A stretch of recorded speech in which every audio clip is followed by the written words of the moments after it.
Bayangan saya adalah kemoterapi itu nggak nyaman banget. Waktu itu saya tuh melihatnya begini. Saya lebih khawatir kemoterapi dibanding harus diangkat payudara. Karena begitu diangkat payudara kan ya udah, kita punya hopes bahwa udah itu masalah selesai. Gitu. Udah deh itu penyakit udah dikeluarin dari tubuh kita. Tapi harus ada lanjutan kemoterapi yang panjang banget. 8 kali, terus setiap kali habis kemoterapi kita di badan kan lemes, karena kan itu menggempur semua sel di tubuh kita, mau sel baik mau sel jahat, nggak cuma sel jahat, sel baik itu juga kegempur.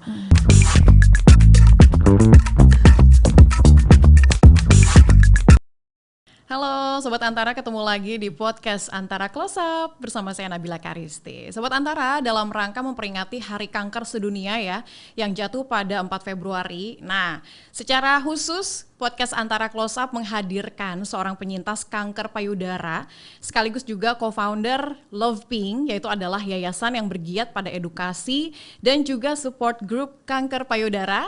Kita langsung kenalkan saja, ini dia Madelina Mutia, atau aku manggilnya Mbak Muti ya. Ya, hai Nabila. Halo, gimana kabarnya, sehat Mbak? Sehat, seneng banget punya kesempatan datang ke sini, diundang, excited. Oke, kita juga dong pastinya, dan terima kasih sudah mau datang juga, dan penasaran juga sama kegiatan Mbak Muti, seperti apa sekarang ini? Iya.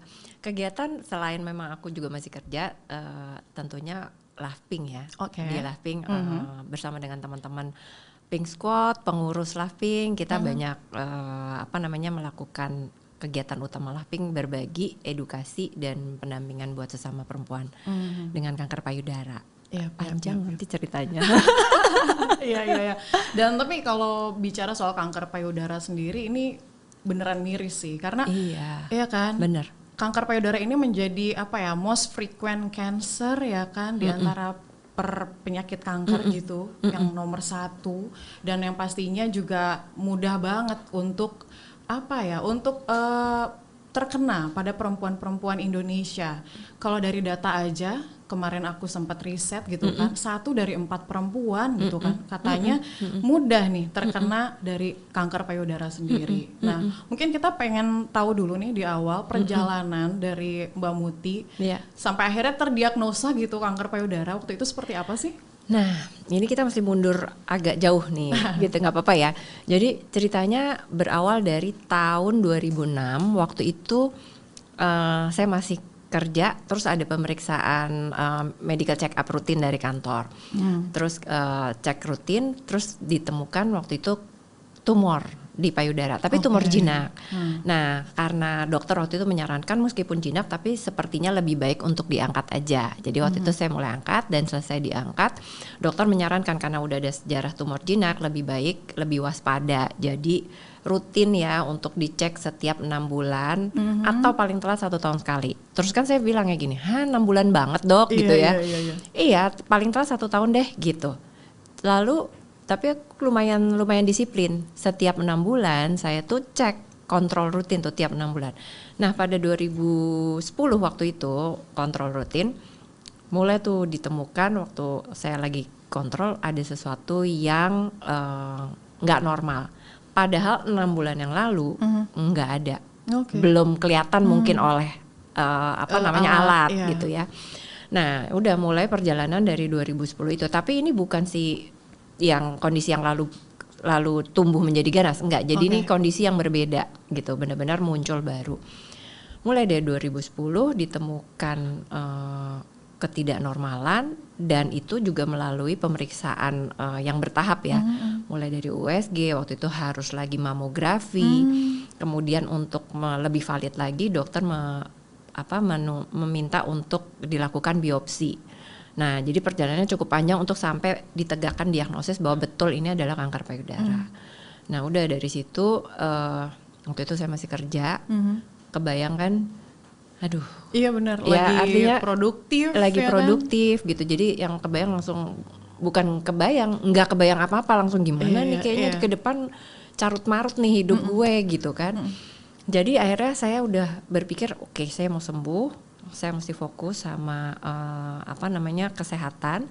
Dokter waktu itu kasih saran apa-apa saja yang harus saya lakukan. Jadi mulai dari karena dia tumornya di payudara, ya udah dikeluarin deh itu tumor. Kondisi saya pada saat itu mengharuskan payudaranya untuk diangkat juga. Jadi nggak bisa hanya sebagian, tapi ya udah diangkat payudaranya. Kebayang nggak waktu itu Nabila, dokter tuh kasih lihat di screen komputernya. Kondisi sekarang seperti ini kan payudara ibu. Nanti waktu dioperasi payudara akan segini. Melihat perempuan dengan payudara sebelah miris ya. Kita kan nggak pernah terbayang sebagai perempuan. Betul. Gitu. Tapi ya udah, pertanyaan saya waktu itu gini, dok saya bisa sembuh nggak? Dokter bilang karena masih dini bisa sembuh. Itu aja yang saya tanamkan di kepala tuh. Oke, bisa sembuh. Ya udah. Nah waktu itu dokter sebenarnya masih kasih saya kesempatan memberikan opsi dengan kondisi saya. Bu sebenarnya ibu masih bisa diangkat sebagian. Jadi payudaranya nggak usah diangkat, nggak apa-apa. Tapi ada risiko 10% bisa balik lagi itu kanker kalau hanya sebagian. Kalau diambil semua payudaranya lebih aman, safe. Lebih aman gitu. Tapi kan melihat tadi tuh kondisi, ngebayangin. Akhirnya saya waktu itu keputusan saya ada, gue ambil deh si 10% itu, gue akan berharap gue di 90% yang gak akan kanker itu balik lagi. Oke dok, kalau gitu saya ambil yang opsi yang diambil sebagian. Besok ibu datang lebih awal saya untuk kita tahu koordinatnya di mana sebelum tindakan operasi. Jadi waktu hari mau operasi, saya datang lebih awal, dicek lagi kan untuk tahu koordinatnya di mana. Pada hari itu dokter hasilnya ternyata dalam itu nggak sampai 2 minggu loh, kanker saya udah lebih besar dan nggak mungkin untuk diambil sebagian. Harus diambil semua. Kebayangnya waktu itu tuh saya ngerasa tadinya saya punya opsi. Hitungan hari, 1 hari loh saya nggak punya opsi. Ya kan tadi saya masih punya opsi mempertahankan payudara, besoknya udah nggak ada tuh opsi itu. Gitu kan? Ya udah secepat itu. Artinya secepat itu kanker itu bertumbuh menjadi lebih besar gitu. Udah selanjutnya setelah pengangkatan lanjut dengan kemoterapi 8 kali yang harus saya lalui. Setelah kemoterapi radioterapi. Dan kemudian karena kanker saya jenisnya adalah triggernya adalah hormon, jadi mesti di manage hormonnya supaya tidak kembali lagi si kankernya dengan namanya hormon terapi. Minum obat selama waktu itu saya minum 8,5 tahun. Setiap hari, harus setiap hari, jangan sampai lupa. Skip. Yes. Wow. Tapi sebenarnya bisa ini nggak sih ketika jatuhnya kemarin terdeteksi dini atau seperti apa? Karena udah langsung pengangkatan tuh. Bisa nggak sih sebenarnya di-cure sama pengobatan aja tanpa harus teknik invasif gitu? Nah, kalau dari yang saya tahu gitu ya, kalau kanker itu ganas, kanker itu kan sel yang aktif hidup. Dan selama ini belum ada ditemukan obat yang bisa mematikan, kayak kita flu misalnya gitu ya, terus atau pusing gitu. Ada obat untuk menghentikan si pusing itu misalnya. Kalau ini enggak, jadi nggak cukup biasanya hanya dengan minum obat aja dan sembuh. Karena memang si tumor itu sudah ada dan dia bertumbuh, memang biasanya dokter akan menyarankan ini nih yang biangnya, harus dikeluarin dari tubuh kita. Gitu, menjaga apa supaya dia jangan berkembang dan nanti akan menjalar ke organ lain.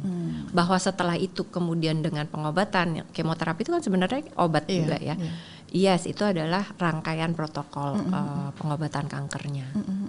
Berarti awalnya diangkat dulu, kemudian kemo gitu ya. Dan itu dokter juga tadi mengatakan bahwa memang meski survival rate-nya itu bisa hampir 100% gitu ya, artinya para pejuang kanker atau penyintas juga masih tetap bisa menjalankan kehidupan kesehariannya, tapi tetap ada risiko-risiko yang akan terjadi gitu ya Mbak ya. Dan kalau bicara soal warrior dan juga survivor, ini kan pasti ada 2 hal yang berbeda gitu ya Mbak ya. Kalau kategori dari Mbak Muti sendiri masih apa sih masuknya, apakah sudah survivor atau masih warrior nih? Ya.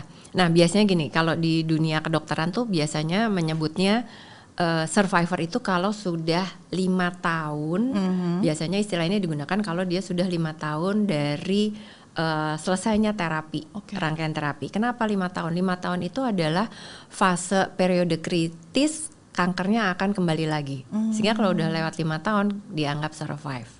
Jadi survivor. Nah, waktu kita sama-sama dengan teman-teman bergiat di Love Pink, kita melihat bahwa begini, ini it's about mindset, ya kan? Itu penting banget. Jadi akhirnya kita bilang gini, oke, kita nggak mau bilang bahwa memang di luar sana bilang 5 tahun, tapi buat kita begitu kita selesai menjalankan terapi dan kita survive, kita harus punya keyakinan bahwa kita juga akan survive di tahun-tahun berikutnya. Jadi kalau teman-teman di Love Pink, kita bilang begitu selesai menjalankan rangkaian terapi utama, kita menyebut mereka sebagai survivor. Nah, buat teman-teman yang masih menjalani rangkaian terapi, kita sebut mereka sebagai warrior gitu. Oke. Selama perjalanan waktu jadi warrior, waktu masih awal-awal ya, itu apa aja yang dirasain? Terutama kan setelah kemo biasanya kan banyak hal-hal yang tak terduga gitu ya. Kenapa saya begini, kenapa saya begitu? Kalau mesti nginget lagi ke yang lalu, bayangan saya adalah kemoterapi itu nggak nyaman banget. Waktu itu saya tuh melihatnya begini, saya lebih khawatir kemoterapi dibanding harus diangkat payudara. Karena begitu diangkat payudara kan ya udah, kita punya hopes bahwa udah itu masalah selesai. Udah deh itu penyakit udah dikeluarin dari tubuh kita. Tapi masih harus ada lanjutan kemoterapi yang panjang banget. 8 kali, terus setiap kali habis kemoterapi kita di badan kan lemes, karena kan itu menggempur semua sel di tubuh kita, mau sel baik mau sel jahat, nggak cuma sel jahat, sel baik itu juga kegempur. Jadi bayangin sel darah putih, darah merah semua ikut, berarti kita kan akan lemes banget, rentan terhadap virus dan penyakit. Itu yang bikin nggak enak, nggak nyamannya itu gitu. Nah itu tuh yang nggak enak, dan itu siklusnya adalah 3 mingguan kemoterapi. Kalau minggu pertama tuh lagi lemes-lemesnya dong, kita biasanya bilang tuh minggu layu. Nanti minggu kedua udah kita bisa makan, mulai mendingan. Minggu ketiga, minggu jaya tuh, udah bener-bener kayak fit lagi gitu. Tapi di akhir minggu ketiga kemo lagi, nggak enak lagi. Jadi gitu terus kan. Itu kesabaran lumayan tipis tuh pada saat itu yang capek. Saya waktu itu kemo keempat mau berhenti. Saya waktu itu bilang sama almarhum suami, aku kayaknya nggak, kalau selesai aja keempat gimana? Karena benar-benar kesabarannya gitu, nggak enak, udah nggak enak jadi enak, nggak enak lagi gitu. Mau makan semua juga rasanya nggak enak gitu kan. Yang tadinya kita bisa aktif ngapa-ngapain lebih terkungkung gitu, banyak hal. Tapi kemudian dia menyemangati saya, terus saya ngelihat betapa saya ternyata begitu disayang, nggak cuma sama suami tapi teman-teman, keluarga yang lain. Jadi mereka aja pengen saya sembuh gitu kan, kok saya yang punya badan ini gitu kan, kok nggak mau berjuang sih gitu. Jadi ya udah, akhirnya saya berbalik lagi untuk menyemangati diri, dan puji syukur, puji Tuhan bisa selesai. Itu sih nggak enaknya. Kalau radioterapi biasanya kita ngelihatnya gini, radioterapi relatif lebih hanya ke satu, fokus di lokasi, di bagian yang disinar aja. Radioterapi itu kan penyinaran di area yang kena kankernya gitu.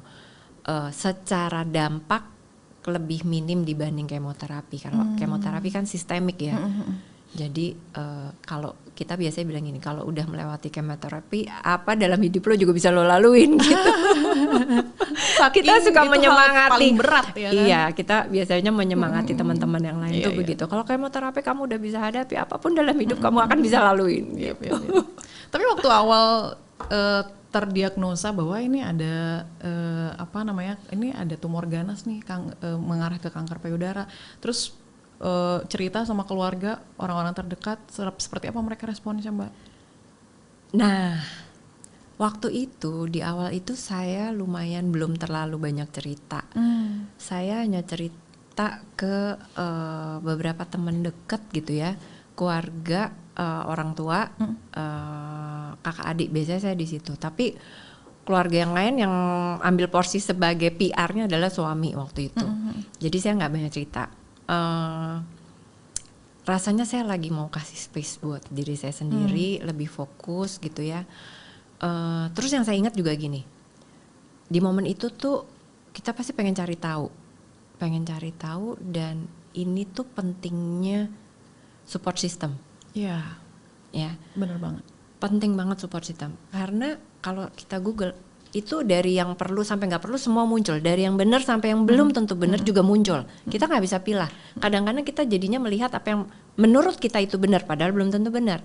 Nah waktu itu ada teman yang udah lu jangan lihat macam-macam, nih gua akan kasih lo bacanya ini aja gitu.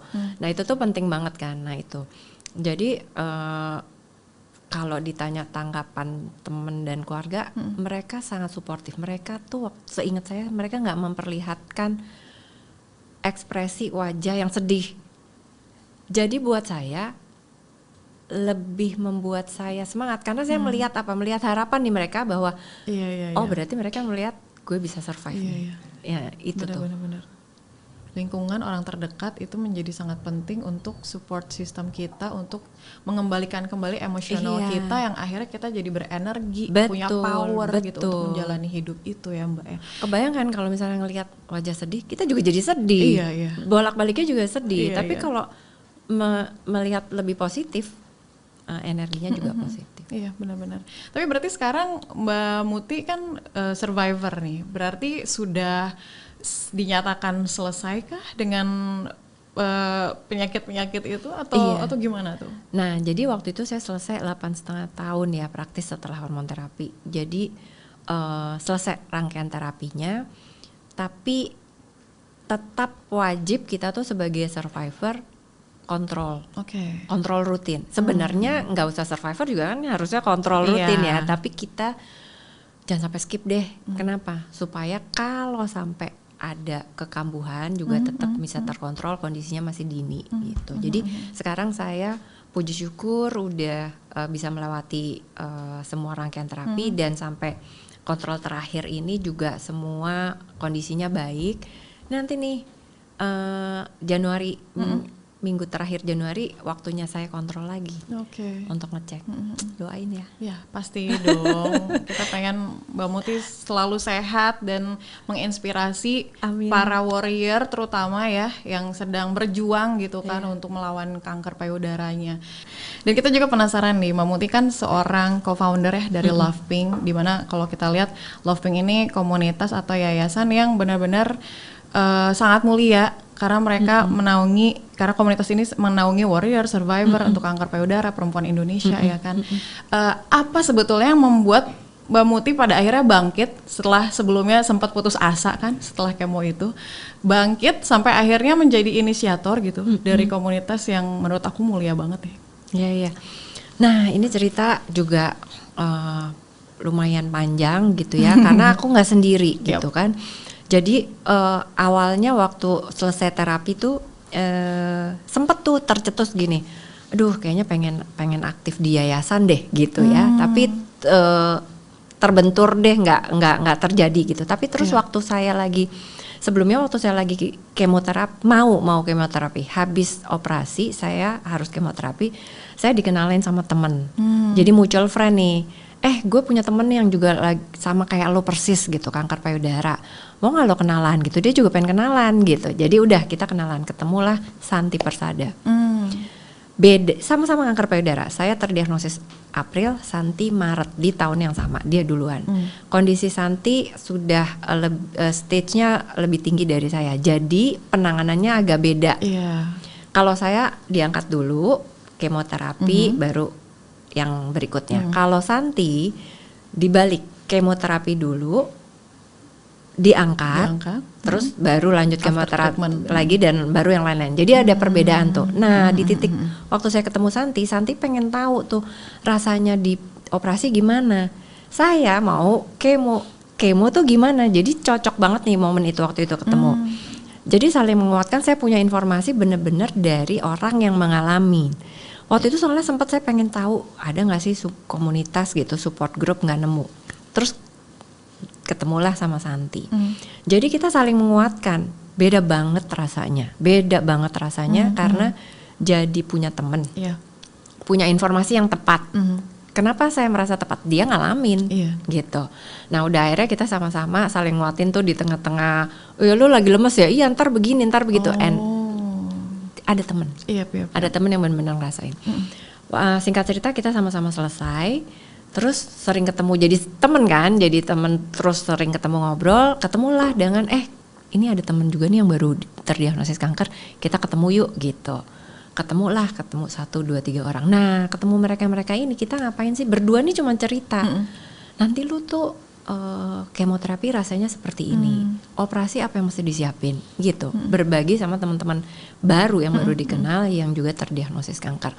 Dan di titik itu saya dan Santi ngelihat mereka-mereka ini jadi berubah, lebih semangat dari yang mungkin tadinya patah semangat jadi lebih semangat, dan bahkan mungkin yang tadinya tidak berpikir untuk medis lebih ke alternatif, akhirnya berubah untuk ke jalur medis dan survive. Ini kan kita kayak mau membantu jalan hidup mereka gitu loh. Artinya itu itu sesuatu yang buat kita tuh menguatkan juga. Ternyata kita punya value lain. Dari berkumpul, akhirnya kita bersahabat sama mereka berkumpul lah 1, 2, 3, 50 orang. Kita waktu itu masih BlackBerry, ingat nggak zaman itu? Iya.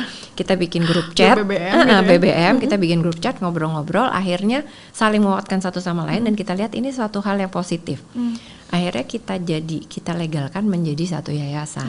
Mau ngapain nih Lovepink? Karena kegiatannya waktu itu adalah kita sering sharing di komunitas, sharing di kantor-kantor tentang kanker payudara itu apa sih, apa yang mesti dilakukan gitu kan, deteksi dininya seperti apa.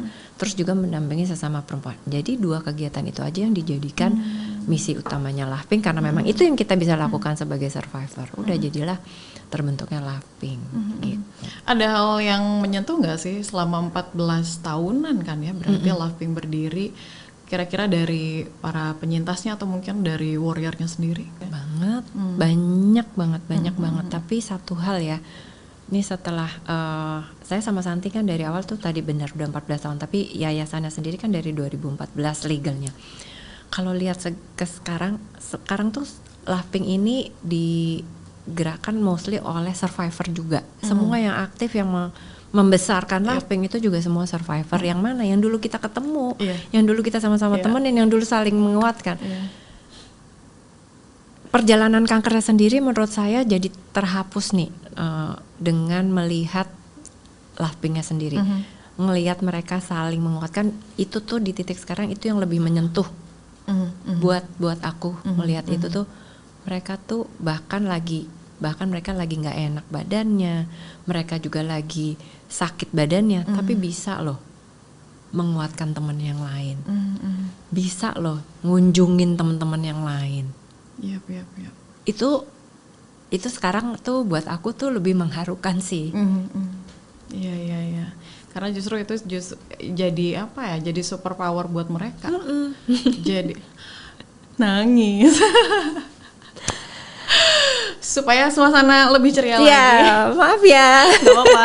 Supaya suasana sekarang ini ceria lagi ya kan Mbak. Aku lihat Mbaknya cantik banget, pakai baju warna pink, apalagi ada lambang untuk pink ribbon. Betul, pink ribbon juga. Mungkin kita ada yang nggak tahu juga mungkin ya soal filosofi di balik warna pinknya, pink ribbonnya. Ini seperti apa sih sebenarnya? Kenapa harus pink? Kenapa harus ada pink ribbon? Ini gitu? menarik.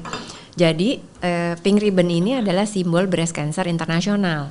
Siapapun boleh pakai. Kayak kalau kanker anak tuh kuning, kanker tiroid itu pita ungu gitu. Nah kalau pita pink ini adalah breast cancer. Nah kenapa warnanya pink itu memang udah ditentukan internasional. Tapi saya jadi pengen cerita tentang kenapa pilih nama Lovepink. Ya, pink itu adalah dari pink ribbonnya itu sendiri, warnanya kanker payudara kan pink. Terus tadi kita misinya adalah mendampingi dengan kasih sesama perempuan dengan kanker payudara, sharing juga dengan cinta untuk supaya banyak perempuan lain di Indonesia yang tahu, oh kanker payudara tuh bisa dideteksi dini, jadi lu bisa survive gitu kan. Jadi dengan kasih, dengan cinta, love pink, jadilah Lovepink gitu. Itu sih luar biasa. Mbak, tapi aku penasaran juga nih, selama Mbak berada di Lovepink, awareness para perempuan Indonesia terutama ya dalam kesadaran terhadap apa ya, supaya tidak terkena kanker payudara, atau mungkin mereka bisa sadar untuk mendeteksi dini kali ya. Itu seperti apa sih Mbak sekarang? Nah, gini, kalau ngomongnya berdasarkan data ya, kalau data tuh kan lihat sampai hari ini tuh yang datang berobat ke dokter itu yang stadiumnya sebenarnya sudah lanjut. Maksudnya lanjut itu apa? Kondisi payudaranya sudah parah, sudah rusak, sudah menjalar ke organ lain, sehingga penanganannya juga lebih kompleks. Itu 70%. Artinya masih banyak yang belum tahu bahwa sebenarnya bisa dideteksi dini. Iya. Gitu. Jadi kalau awarenessnya gimana? Rasanya masih banyak PR. Nah, maka disitulah LAVPINK dan sekarang tuh udah banyak juga ya yayasan dan komunitas lain yang bergerak di ranah ini menggaungkan pentingnya untuk deteksi dini. Supaya apa? Ya supaya punya awarenessnya meningkat. Kalau di luar Indonesia itu yang datang berobat ke dokter itu stadiumnya rendah karena memang kesadarannya sudah tinggi. Gitu. I see. Apalagi juga kalau bicara soal keberadaan atau jumlah dari dokter onkologi ya, dokter khusus untuk bedah kanker ini juga tidak begitu banyak tersebar di daerah. Bayangkan kalau misalnya ini jumlah perempuan Indonesia aja setiap tahunnya trennya kan meningkat ya Mbak. Sampai data terakhir aja sekitar 44.000 tuh ya. Lebih dari 44.000 para pengidap kanker payudara. Ini bayangkan kalau itu terjadi di berbagai pelosok dan mereka akses layanan untuk pengobatannya sendiri sulit. Artinya kan butuh satu hal praktis sederhana yang bisa mereka lakukan sebelum akhirnya menjalar, ya kan? Dan mungkin jadi deteksi dininya dengan cara sadari. Betul. Sadari, periksa payudara sendiri. Dan artinya juga ini bukan sekedar periksa aja, tapi juga mesti tahu kapan periksanya dan gimana caranya. Nah, kapan gitu tuh, kan? Idealnya kapan tuh? Idealnya adalah di hari ke-10, hari ke-7 sampai 10 sejak menstruasi hari pertama. Jadi misalnya hari ini saya mens gitu ya. Seminggu lagi itu adalah waktu yang ideal. Kan kita pikir ya udah saya mau aware tiap hari deh saya sadari, nggak perlu. Nggak bisa ya. Cukup sebulan sekali. Jadi di hari ke-7 sampai 10 itu periode yang ideal. Terus gimana kalau ibu kita yang udah menopause gitu kan, atau misalnya kakak laki-laki kita, adik laki-laki itu juga, laki-laki kan punya risiko juga untuk terdiagnosis kanker loh. Kenapa? Punya payudara. Cuman beda kelenjarnya aja, nggak kelenjar susu gitu kan, jaringan yang berbeda, tapi kan tetap punya payudara. Nah, untuk mereka ini tetap 1 bulan sekali, tapi tentukan tanggalnya, tanggal gajian atau tanggal ulang tahun misalnya. Yang masih tanggal rutin 1, gitu ya? Yang penting rutin sebulan sekali, gitu. Karena secara fisik itu, terutama perempuan kan sebenarnya terdiri dari benjolan-benjolan gak sih? Kadang kita suka nggak bisa membedakan sebenarnya itu benjolan apakah potensinya kanker atau justru ya itu sebenarnya normal karena mungkin lagi menstruasi aja kan sebenarnya kita ngerasa agak keras ya, terus sakit ya kan. Betul. Kadang suka tidak bisa membedakan sehingga ya itu tadi ya waktu idealnya berarti 7 sampai 10 hari setelah menstruasi gitu ya Mbak ya. Untuk sadari yang bisa dilakukan nih seperti apa? Gimana? Jadi gunakan 3 jari ya kan. Kita lakukan dengan gerakan memutar di area payudara. Sebenarnya bukan cuma di area payudara tapi di bawah leher sampai bawah ketiak. Jadi kotak tuh semua. Gitu. Karena apa? Bisa jadi kalau misalnya nanti ada penyebaran, itu akan juga ada benjolannya, menjalarnya adalah ke kelenjar getah bening. Yang paling dekat kan kelenjar getah bening di bawah leher dan di bawah ketiak. Gitu. Jadi perlu untuk dilakukan pengecekan ke area itu juga. Gitu ya. Gitu. Dengan membuat lingkaran-lingkaran di area payudara.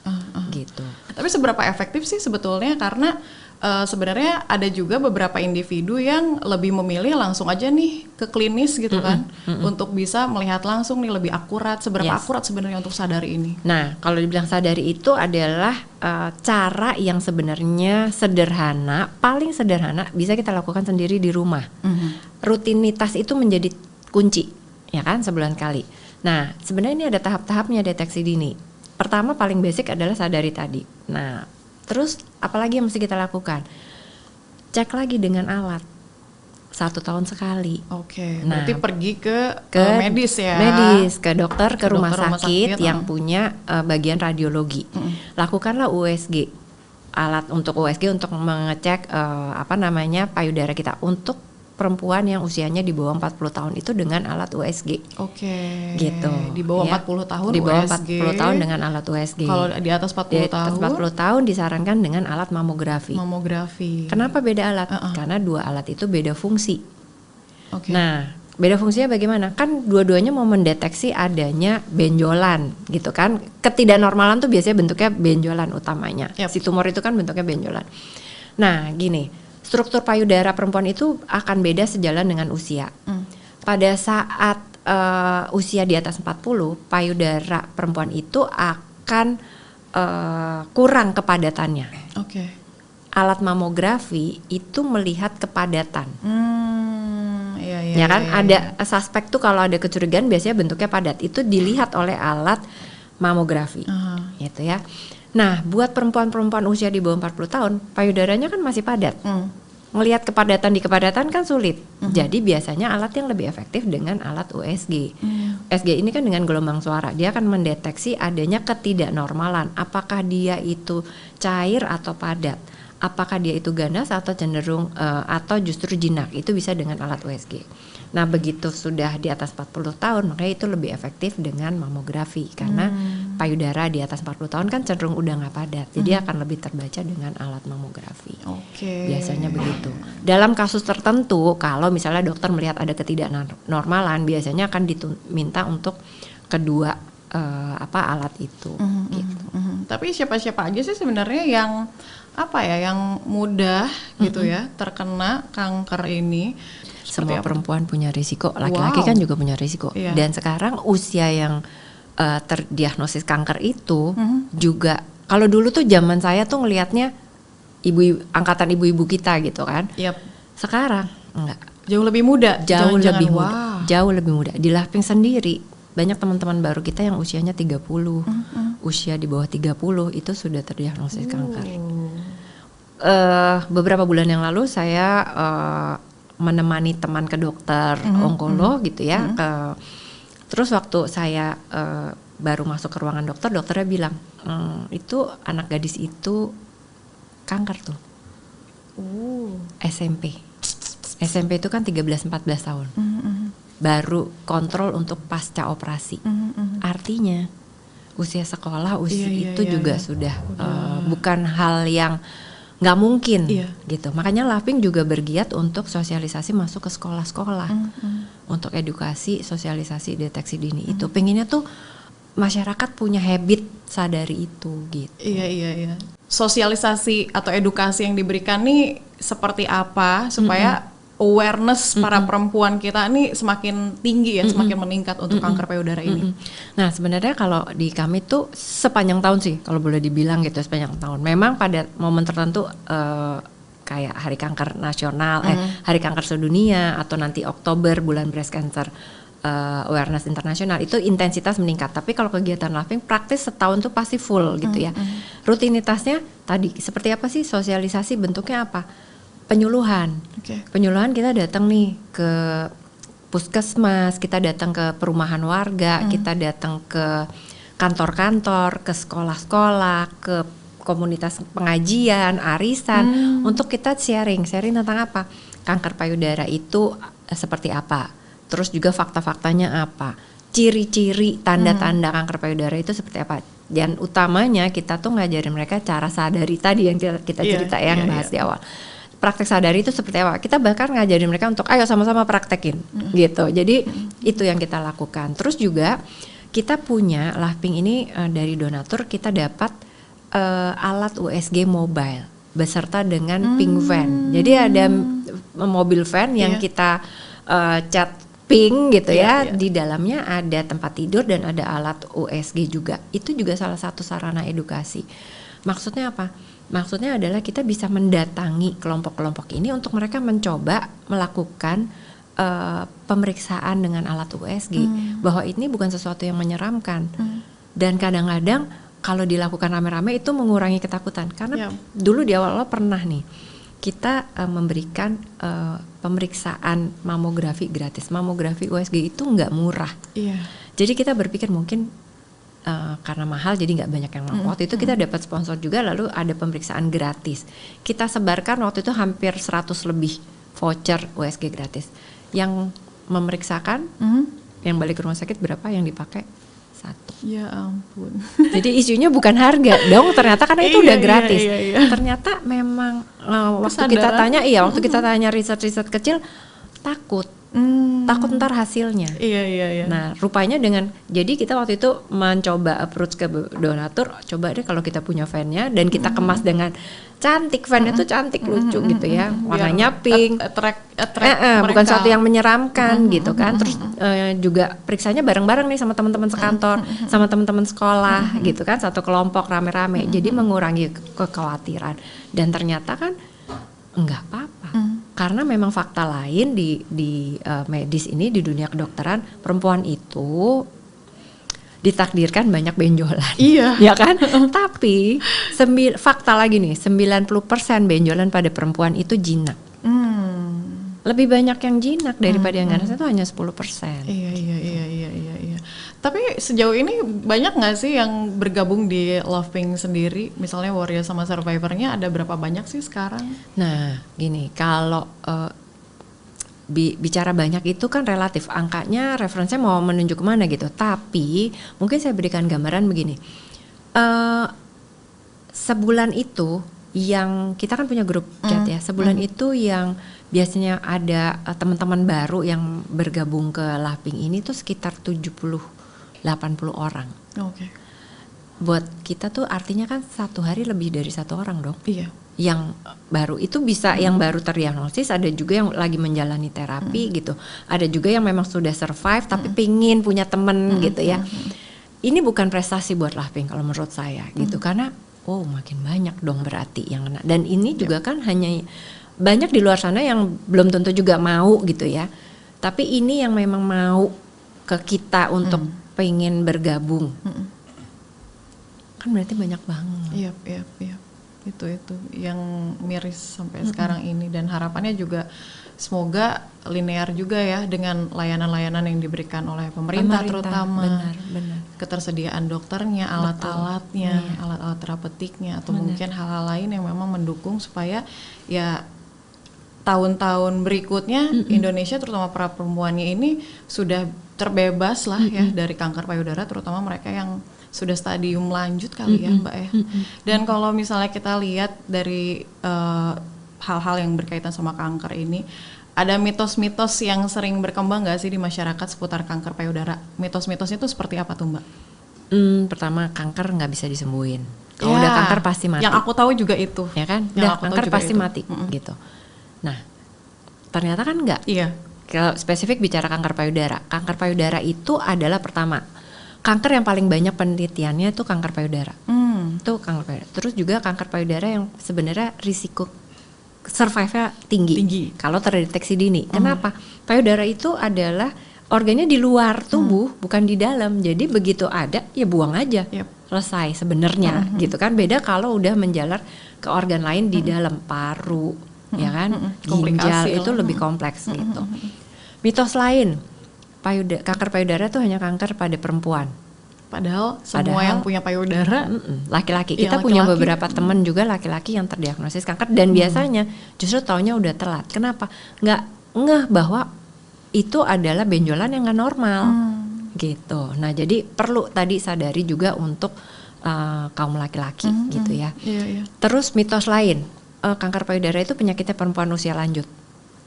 Tadi ya kita bahas kan ternyata perempuan enggak, sekarang tuh segala usia, bahkan usia muda itu juga mitos. Terus juga yang sering sekarang bra berkawat itu suka ditanya tuh kalau kita lagi sosialisasi. Itu jadi mitos juga. Jadi mitos, bra berkawat bisa bikin kanker payudara ya. Gitu kan. Nah, itu kan hal-hal yang salah. Padahal kan enggak. Tapi penggunaan bra yang tidak sesuai ukuran gitu ya, itu kan jadi merusak biasanya kelenjar-kelenjar di bawah payudara gitu. Nah, itu memicu luka aja sih biasanya. Tapi nggak ada referensi khusus yang menyebutkan bahwa ini adalah penyebab dari kanker. Karena kan kanker payudara sendiri belum ada penyebab. Iya. Satu penyebab pasti, tapi ada yang namanya risiko tinggi untuk kanker. Gitu. Apa tuh yang bisa menyebabkan tingginya risiko kita bisa terkena kanker payudara? Apakah misalnya dari faktor genetis atau misalnya apa tuh? Nah, risiko tinggi kanker itu juga sekarang kita bisa pilah menjadi dua tuh. Ada yang risiko yang kita nggak bisa kontrol, kayak perempuan jenis kelamin, kita kan nggak bisa kontrol. Ya udah, kita terlahir perempuan, risiko kita lebih tinggi. Terus genetik gitu ya, bahwa kalau sudah ada riwayat kanker berarti kita lebih punya risiko, tapi bukan juga sesuatu yang pasti. Artinya kita harus lebih hati-hati gitu. Terus juga kalau yang nggak bisa yang masih bisa kita kontrol tuh adalah pola hidup, ya kan? Kita bisa kontrol dong. Lo mau milih hidup lo kacau balau dengan makanan yang tidak terkontrol, tidak sehat, atau lo bisa pilih untuk lo cukup istirahat atau lo minim istirahat. Itu kan bagian dari pola hidup yang kita bisa pilih. Merokok itu kita bisa pilih kita mau merokok atau enggak gitu kan, alkohol gitu ya. Terus juga hal lain kayak kita rutin aktivitas fisik, itu kan hal yang kita bisa kontrol gitu. Jadi itu sih yang jadi risiko. Penyebab pasti nggak ada, tapi faktor risiko ada. Faktor risiko ada. Oke. Kita pengen balik lagi nih ke journey-nya Mbak Muti selama menjadi survivor dari kanker payudara ini. Apa sih sebenarnya yang berbeda pada saat dulu waktu masih produktif, masih nggak tahu menahu soal kanker payudara ini, dan tiba-tiba sekarang sudah menjadi survivor atau penyintas? Apa sih yang berbeda yang dirasakan? Yang berbeda adalah dalam melihat hidup. Ya. Kalau dulu tuh hidup tuh kayak kita ngelihat film, kita ngelihat drama, maunya ya udah kita hidup, kita berkeluarga, kita punya karir, pokoknya mengejar ke sana gitu ya. Itu tuh harus ada sesuatu mimpi-mimpi yang banyak, itu cita-cita gitu. Boom, si kanker datang. Beda deh hidup kita. Benar. Langsung kita melihatnya adalah setiap pagi bangun pagi, itu yang beda. Setiap pagi bangun pagi dulu tuh, aduh nih gue mesti ngerjain ini hari ini apa. Kalau sekarang pagi bangun pagi, terima kasih Tuhan, aku masih bernafas. Terima kasih Tuhan, aku ternyata masih bernafas. Aku masih diberi kehidupan. Itu melihat hidup itu udah berbeda.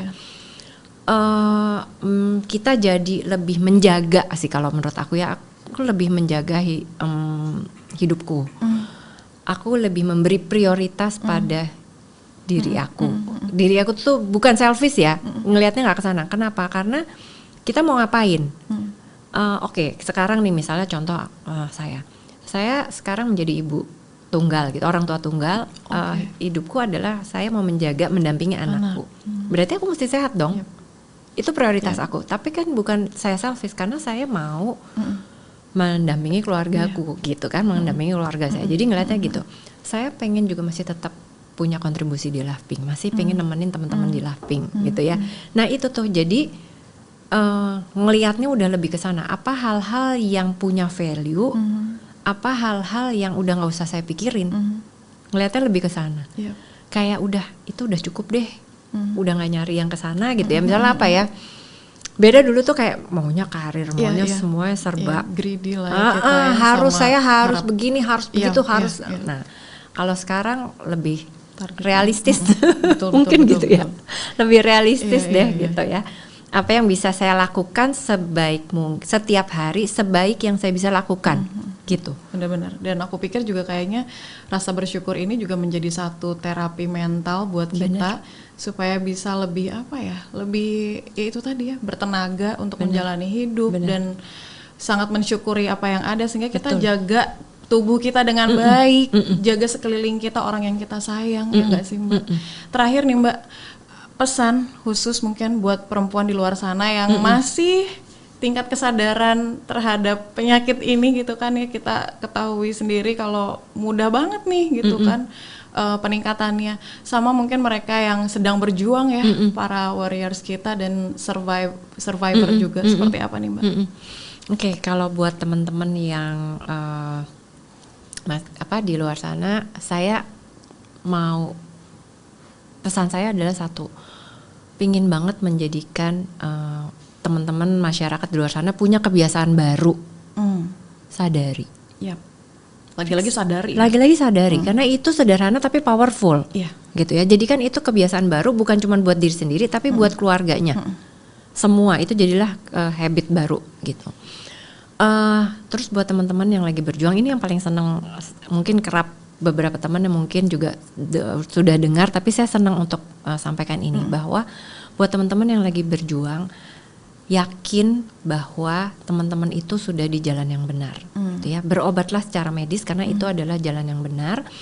Dan ibarat kita ada di jalan tol, saya selalu bilang gini, ibarat kita kalau udah melakukan terapi-terapi kita, yakinlah itu jalan yang benar. Kita kayak di jalan tol, lakukan itu sesuai dengan saran dokter masing-masing apa. Kalau udah di jalan tol kan nggak ada putar balik. Iya. Ya kan? Lurus aja sampai nanti kita keluar di gate survive dan sehat. Luar biasa. Dan artinya nggak ada alasan untuk nggak cek ya, nggak ada alasan untuk kita nggak periksa, karena itu tadi deteksi dini bisa selain meminimalisasi tindakan-tindakan yang mungkin nanti akan berujung pada hal-hal yang berisiko ya kan, dan juga secara finansial juga akan terpengaruh, akan lebih besar, akan lebih mahal kebutuhannya, betul. Baik, terima kasih banyak Mbak Muti. Aduh, saya tersentuh banget dengan cerita-ceritanya, dan yang pasti semoga dengan adanya Lovepink juga nih ya, visi misi yang akan dijalankan sama Lovepink ini juga bisa sangat berdampak luas nih, terutama untuk para perempuan kita ya, Mbak ya. Terima kasih banyak sekali lagi, dan terima kasih juga Sobat Antara sudah menyaksikan podcast Close Up hari ini. Jangan lupa untuk menyaksikan episode lainnya hanya di antaranews.com dan kanal YouTube Antara TV Indonesia. Saya Nabila Karisti pamit, sampai jumpa. Yeay. Terima kasih. Sama-sama. Thank you.